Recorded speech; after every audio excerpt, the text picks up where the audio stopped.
मैंने अपनी लाइफ में बहुत सी पेनफुल मूवियां देखी है, लेकिन इस मूवी का लेवल अलग ही है। ये कहानी बेस्ड है रेप, टॉर्चर, रिवेंज और सर्वाइवल पे। इस वीडियो में मैं इसको एक्सप्लेन करूंगा। स्टार्टिंग में दिखाते हैं कि एक छोटे से वेंट से एक लड़की निकल रही होती है। वो थोड़ा आगे जाती है तो दिखता है कि एक रूम से बहुत ही बुरी हालत में एक लड़की को ले जाया जा रहा होता है, क्योंकि थोड़ी देर पहले ही इसका रेप हुआ है। दरअसल ये जगह ऐसी है जहाँ पे जबरदस्ती लड़कियों को लाया जाता है और बहुत ही ब्रूटल तरीके से उनका रेप किया जाता है। इसके बाद ये लड़की आगे जाती है तो एक आदमी इसे चाबी देते वक्त कहता है कि लड़कियों को तैयार करो। अब मैं यहाँ पे आपको बता दूं कि इस लड़की का यहाँ पे सिर्फ दो ही काम है। पहला कि किसी भी लड़की का रेप होने से पहले उसको मेकअप करके तैयार करना, और उसके बाद जब उसका रेप हो जाए तो उसकी साफ सफाई करना। इसके बाद जब ये अपना काम करने जाती है तो रास्ते में इसे वो लड़कियां दिखती हैं जिन्हें आज ही लाया गया है, और थोड़ी देर बाद ही एक आदमी धमका के इन्हें ऊपर ले जाता है। और ये सब देख के इस लड़की को भी अपना वो टाइम याद आता है जब इसे यहाँ पे पहली बार लाया गया था। इसके बाद वो सीन दिखाते हैं जब ये और लड़कियों के साथ यहाँ पे पहली बार आई थी। यहाँ पे इन लड़कियों को सबसे पहले इस आदमी के पास लाया जाता है, जो कि ऑफ कोर्स इन लड़कियों को यहाँ का रूल एंड रेगुलेशन बताता है। वो कहता है कि आज से पहले तुम लोगों की जो भी जिंदगी थी उसे भूल जाओ। अब से तुम लोगों को जिंदगी भर इसी चार दीवारी में रहना है मेरे साथ। पर तुम लोग ये मत सोचना कि तुम लोग सेफ नहीं हो, मैं तुम्हारा पूरा ध्यान रखूंगा, लेकिन ऑफ कोर्स बदले में तुम लोगों को भी कुछ करना पड़ेगा। इसके बाद ये कहता है कि जब भी मेरे दोस्त यहाँ पे आएंगे तुम लोगों को उन्हें खुश करना है, और कुछ भी काम ऐसा नहीं करना है कि जिनसे उन्हें परेशानी हो, और भूल कर भी कभी भी उनसे हेल्प मत मांगना। और ये सब बोल के लास्ट में ये उनमें से एक लड़की को बुलाता है और उसका गला काट देता है, ताकि इन लड़कियों में इस आदमी का खौफ बना रहे। इसके बाद वो सभी लड़कियों को बाहर भेजता है, लेकिन ये लड़की इसके बाद भी वहीं के वहीं खड़ी रहती है। तो ये आदमी अपने आदमी से कहता है कि इसे मेरे पास रहने दो। इसके बाद अभी का टाइम दिखाते हैं जहाँ ये लड़की अपने काम की तैयारी कर रही होती है, और बीच बीच में ये भी दिखाते हैं कि वहाँ एक आदमी उन लड़कियों को मार के बेड पे बांध रहा होता है। इसके बाद ये उन लड़कियों को रेप के लिए तैयार करती है, जिसमें कि ये सबसे पहले एक लिक्विड को गर्म करती है, उसके बाद इंजेक्शन में डाल के उस लड़की की बॉडी में डाल देती है। दरअसल ये एक तरह का ड्रग है जो कि एक बार इंसान के शरीर में जाता है तो वो चिल्ला तो सकता है, लेकिन अपनी बॉडी को मूव नहीं कर सकता। इसके बाद ये उनका थोड़ा बहुत मेकअप भी करती है, और इस दौरान बहुत सी लड़कियां इसे हेल्प के लिए भी कहती है, लेकिन ये कभी भी किसी लड़की को जवाब नहीं देती। इसके बाद ये अपने रूम में आती है और फिर से इसकी पास्ट लाइफ दिखाते हैं, जहाँ पे इसकी मॉम इशारों में इससे अलमारी में छुपने को कहती है। और यहाँ पे पता लगता है कि ये लड़की ना तो बोल सकती है और ना ही सुन सकती है। खैर ये अलमारी में छुप जाती है, लेकिन थोड़ी देर बाद ही दो सोल्जर आते हैं और इसे पकड़ के बाहर ले जाते हैं, जहाँ दिखता है कि ये जितने भी सोल्जर है वहाँ के लोगों पे अंधाधुंध फायरिंग कर रहे हैं और घर से निकाल के लोगों को जान से मार रहे हैं। और इसी दौरान इस लड़की के सामने इसकी मॉम को गोलियों से मार दिया जाता है। ये सोल्जर वहाँ पे सभी लोगों को मार देते हैं, लेकिन जितनी भी खूबसूरत लड़कियां होती हैं उन्हें ट्रक में डाल के वहाँ से ले जाते हैं। और ये बात हमें पता ही है कि इन लड़कियों को कहाँ पे ले जाया जाता है। इसके बाद फिर से अभी का टाइम दिखाते हैं, जहाँ पे ये लड़की अपना दूसरा काम करने जाती है, जो कि है उन लड़कियों की साफ सफाई। और इसी में एक ऐसी लड़की को दिखाया जाता है जो रेप के टॉर्चर को झेल नहीं पाई, लेकिन इसे मरा हुआ देख के भी ये लड़की बहुत ही नॉर्मल है। दरअसल ऐसा लड़कियों का मरना यहाँ पे बहुत ही नॉर्मल बात है, क्योंकि यहाँ पे जो भी लड़कियां आती है उन पे इतना बुरी तरह टॉर्चर होता है कि वो 4-5 दिन से ज्यादा जिंदा ही नहीं रहती। खैर इसके बाद एक आदमी आता है, इस लड़की को हटाता है और उस डेड बॉडी पे कपड़ा डाल के उसे ले जाता है। इसके बाद फिर से दिखाते हैं कि वो आदमी इस लड़की से कहता है कि उन लड़कियों को तैयार करो, और ये फिर से अपना काम शुरू कर देती है। लेकिन इस बार इसे ऐसी लड़की मिलती है जो कि बिल्कुल भी घबराई हुई नहीं थी। इसके अलावा उसने इसे हेल्प के लिए भी एक बार भी नहीं कहा। वो इसे इसका नाम पूछती है, लेकिन थोड़ी देर बाद वो ये भी समझ जाती है कि वो सुन बोल नहीं सकती।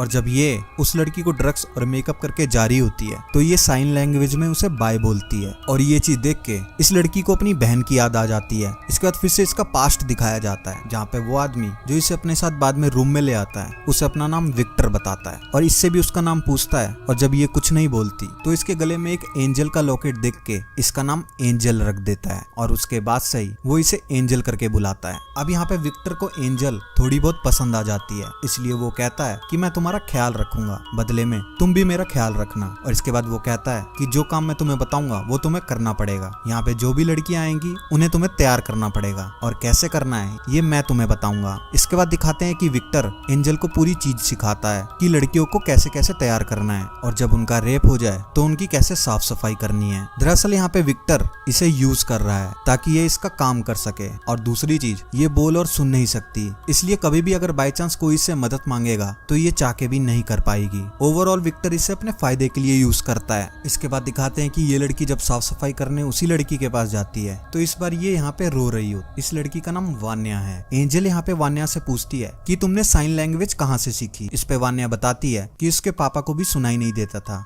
इसके बाद वो पूछती है कि अब तुम्हारे पापा कहाँ हैं, तो वो बताती है कि वो अब इस दुनिया में नहीं है। इसके बाद जब वान्या उससे उसके पापा के बारे में पूछती है तो दिखाते हैं कि जब वो लोग छोटे थे तो उसके पापा उसका घर छोड़ के चले गए थे। इसके बाद दिखाते हैं कि एंजल को फर्श छू के पता लग जाता है कि कोई वहाँ पे आने वाला है। दरअसल ये बोल और सुन तो नहीं सकती, लेकिन इसके फील करने का सेंस इतना तगड़ा है कि इसे छोटी सी छोटी आहट भी पता चल जाती है। इसके बाद ये यहाँ से निकल रही होती है तो वान्या उससे कहती है कि तुम यहाँ पे दोबारा आओगी, तो यहाँ पे एंजल उसे स्माइल करके हाँ कहती है। इसके बाद दिखाते हैं कि रात को एंजल वेंट के जरिए ही उस लड़की से मिलने जाती है। दरअसल इस पूरे घर में छोटे छोटे बहुत सारे वेंट बने हुए हैं और इतने दिनों से यहाँ पे रहते रहते एंजल को हर एक वेंट के बारे में पता है कि कहां से निकल के वो कहां पहुंचेगी। और ये देखकर ये लड़की इससे कहती है क्या तुम यहाँ से भाग सकती हो, तो एंजल कहती है ये इम्पॉसिबल है।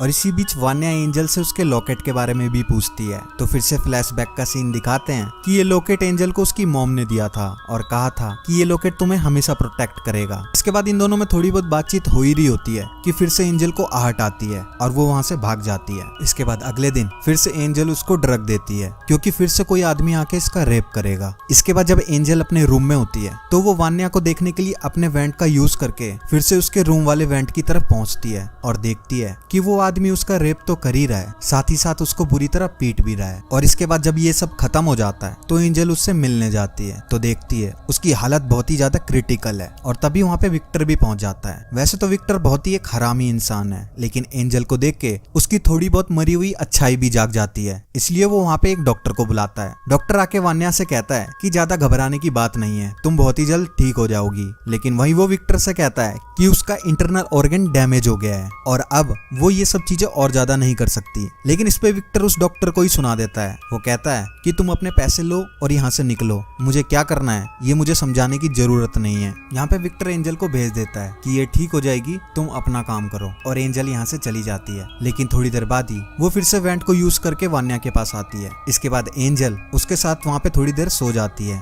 ताकि उसे अच्छा फील हो। लेकिन थोड़ी देर बाद ही फिर से उसे आहट आती है और वो वहाँ से निकल जाती है। दरअसल यहाँ पे विक्टर एंजल को ही ढूंढ रहा था क्योंकि विक्टर सिर्फ एंजल के साथ ही सेक्स करता है। यहाँ पे वो उसको बुलाता है और पहले उसे एक चाबी देता है और कहता है इस चाबी से यहाँ का हर दरवाजा खुल सकता है और तुम चाहो तो यहाँ से भाग भी सकती हो, लेकिन मुझे पता है तुम यहाँ से नहीं भागोगी क्योंकि तुम मुझसे बहुत ज्यादा प्यार करती हो। यहाँ पे विक्टर उससे थोड़ी बहुत चिकनी चुपड़ी बातें करता है और एट लास्ट उससे फिजिकल हो जाता है। इसके बाद एंजल फिर से वान्या के पास जाती है तो वान्या उससे कहती है कि मैंने एक सपना देखा कि हम दोनों यहाँ से निकल गए हैं, लेकिन मुझे पता है कि मैं यहाँ से कभी नहीं निकल पाऊंगी। इसके अलावा वान्या रोते रोते एंजल से ये भी कहती है कि तुम मुझसे एक प्रॉमिस करो कि तुम मुझे मरने नहीं दोगी। इसके बाद एंजल अपना लॉकेट देते हुए अपना सर हिला के हाँ कहती है।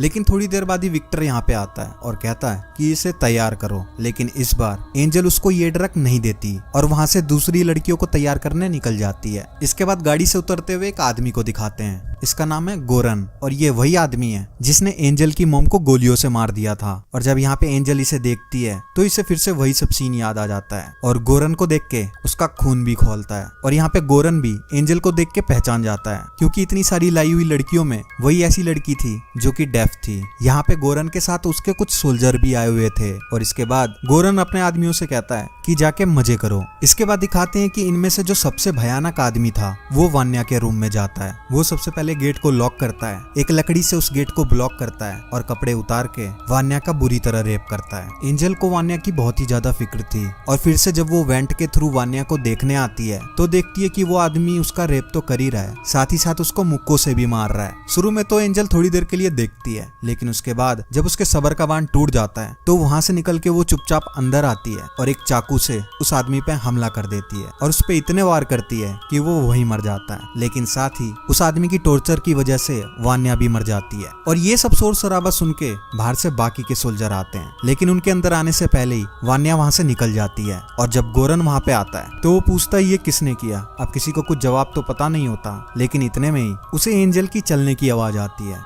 इसके बाद ये विक्टर से पूछता है कि वो म्यूट लड़की कहाँ है, तो विक्टर कहता है मुझे नहीं पता। और इस पे गोरन गुस्सा होके वहाँ पे एक लड़की को गोली मार देता है और अपने आदमियों से कहता है कि जहाँ भी वो लड़की दिखाई दे उसे तुरंत मार दो। इस घर के हर खिड़की हर दरवाजे पे नजर रखो, वो यहाँ से बच के नहीं निकलनी चाहिए। और वहाँ दिखाते हैं कि एंजल अंदर के रास्तों से बच निकलने की कोशिश करती है और थोड़ी देर बाद ही वो उस वेंट से निकलती है जो कि मेन एग्जिट के बाहर है, लेकिन उसके बगल में ही गोरन और विक्टर बहस कर रहे होते हैं। एंजल यहाँ पे निकलने के लिए वही चाबी यूज करती है जो विक्टर ने उसे दी थी, लेकिन 2-3 बार ट्राई करने के बाद भी उस चाबी से वो गेट नहीं खुलता। उसके बाद वो फिर से उस वेंट से जा ही रही होती है कि गोरन उसे देख लेता है और अंधाधुंध गोलियां चलाने लगता है। इसके बाद एंजल एक दूसरे वेंट से निकलती है जो कि एक रूम में निकलता है। जब ये यहाँ निकलती है तो यहाँ पे विक्टर का आदमी उसे पकड़ लेता है, लेकिन इस जेब में वो ड्रग का इंजेक्शन होता है जो उसने वान्या को नहीं दिया था। ये इंजेक्शन इसी आदमी को लगा के वो वहाँ से भाग जाती है। इसके बाद गोरन अपने उस आदमी को चुनता है जो बहुत ही ज्यादा पतला है। वो उसे गन देके कहता है कि अंदर जाओ और उसे जान से मार दो, लेकिन यहाँ पे भी जैसे तैसे एंजल उसी को ही उल्टा मार देती है। इसके बाद गोरन अंदर के पूरे एरिया को स्मोक से भर देता है ताकि उसके धुएं से दम घुट के एंजल मर जाए, लेकिन इसके बजाय एंजल उसी रूम से बाहर निकलती है जहाँ पे उसने विक्टर के आदमी को इंजेक्शन से मारा था। और बिल्कुल वहीं पे खड़ा गोरन विक्टर से कहता है कि अब मैं तुम्हारे पूरे घर को जला दूंगा, लेकिन इतने में ही उसे एंजल के वहाँ से कूदने की आवाज आती है। तो वो देखते हैं एंजल उस घर से बाहर निकल चुकी है और जंगलों की तरफ चली गई है। इसके बाद वो सारे इसका पीछा करते हैं। इसके थोड़ी देर बाद दिखाते हैं कि एंजल जंगल में ऐसी जगह पहुंच गई है जहाँ पे बहुत सारी डेड बॉडी पड़ी है और बुरी तरह सड़ रही है। दरअसल ये वही जगह है जहाँ पे विक्टर मरी हुई लड़कियों को फेंक देता है। थोड़ी देर बाद दिखाते हैं कि विक्टर एंजल को ढूंढ लेता है और विक्टर को देख के एंजल चाकू निकाल लेती है, लेकिन वो किसी तरह अपनी चिकनी चुपड़ी बातों से एंजल को अपनी तरफ कर लेता है और एंजल अपना चाकू उसे दे देती है। लेकिन इसके बाद ही वो एंजल को खींच के चाटा मारता है और चिल्ला के गोरन को बताता है कि ये मेरे पास है। और जब वो आते हैं तो गन सीधा विक्टर और एंजल पे टांग देते हैं। दरअसल यहाँ पे गोरन के 2 आदमी मरने की वजह से वो पागल हो गया था और अब वो विक्टर को भी जान से मार देने वाला था, लेकिन विक्टर यहाँ पे कहता है कि ऐसा करने की जरूरत नहीं है, हम एक डील करते हैं कि अब से मैं बदले में तुम्हें अपने बिजनेस का 25% दूंगा। लेकिन इस पे गोरन नहीं मानता, तो लास्ट में विक्टर उसे 50% देने के लिए राजी होता है और ये सुन के गोरन मान जाता है। लेकिन इतने में ही एंजल विक्टर के पाँव में चाकू मार के भाग जाती है और जब वो ऐसा करती है तो विक्टर के हाथों से बंदूक चल जाती है और वो गोली सीधा जाके गोरन के आदमी को लगती है। और इस बार जिस सोल्जर को गोली लगती है वो गोरन का भाई भी होता है और ये देख के गोरन विक्टर को गोलियों से जान से मार देता है। इसके बाद दिखाते हैं कि एंजल भागते भागते एक घर में पहुंचती है और इसके बाद दिखता है कि एक औरत एंजल की साफ सफाई कर रही है और उसके चोटों का इलाज भी। लेकिन बाद में जब एंजल को होश आता है तो वो देखती है कि ये तो उसी आदमी का घर है जिसे इसने चाकुओं से मार दिया था। और वहाँ पे दिखाते हैं कि गोरन फोन पे उस औरत को एंजल के बारे में सब कुछ बताता है कि कैसे उसने उसके पति को मार डाला। इसके बाद वो औरत आके एंजल पे चाकू तान देती है और इन दोनों में झड़प शुरू हो जाती है। लेकिन यहाँ भी एंजल जैसे तैसे इस औरत को मार के यहाँ से निकल जाती है और थोड़ी देर बाद ही गोरन भी यहाँ पे पहुँचता है। इसके बाद दिखाते हैं कि एंजल भागते भागते एक फैक्ट्री में पहुंच जाती है जहाँ पे बहुत से लोग भी मौजूद होते हैं और उसके पीछे पीछे गोरन भी वहाँ पे पहुंच जाता है। पहले तो वो लड़की उन आदमियों से हेल्प के लिए कहती है, लेकिन गोरन इतना बड़ा ऑफिसर है कि एक बार धमकाने पर सभी आदमी वहाँ से निकल लेते हैं। इसके बाद एंजल उससे बचने के लिए एक पाइप के अंदर घुस जाती है और उसे देख के गोरन भी उस पाइप में घुस जाता है बिना ये जाने कि वो उस पाइप में आ भी सकता है या नहीं। खैर थोड़ी देर तक वो उस पाइप में उसका पीछा करता है, लेकिन जैसे जैसे वो आगे बढ़ता है तो वो पाइप छोटी होती जाती है। खैर एंजल तो यहाँ से निकल जाती है, लेकिन ये यहीं पे फंस जाता है और इसके बाद वो एंजल से ही भीख मांगता है कि मुझे बचा लो, तुम जो कहोगी मैं करूंगा। लेकिन एंजल यहाँ पे उसके मुंह पे पहले कपड़ा ठूसती है और अपने ब्लड से उसका मेकअप करती है जैसा वो उन लड़कियों का करती थी। इसके बाद वो बाहर आती है और आगे चल के फिर से एक घर में पहुंचती है जहाँ पे एक ओल्ड लेडी उसकी मदद करती है और आवाज दे के अपने पति को भी बुलाती है। और यहाँ पे दिखाते हैं कि ये उसी डॉक्टर का घर है जो कि वान्या का इलाज करने आया था। हमने वहाँ पे भी देखा था कि इसने वान्या की हेल्प करने की कोशिश की थी। सो ओवरऑल हम ये कह सकते हैं कि एंजल अब एक सेफ घर में है। सो दोस्तों इसकी कहानी यहीं तक थी। अगर ये वीडियो आप यहाँ तक देख रहे हो तो जाहिर सी बात है ये आपको अच्छी लगी होगी। सो जाने से पहले इसे एक बार लाइक और इस चैनल को सब्सक्राइब जरूर कर देना और कमेंट करके जरूर बताना कि आपने पहले कभी ऐसी मूवी देखी है या नहीं। अपना कीमती समय देने के लिए धन्यवाद।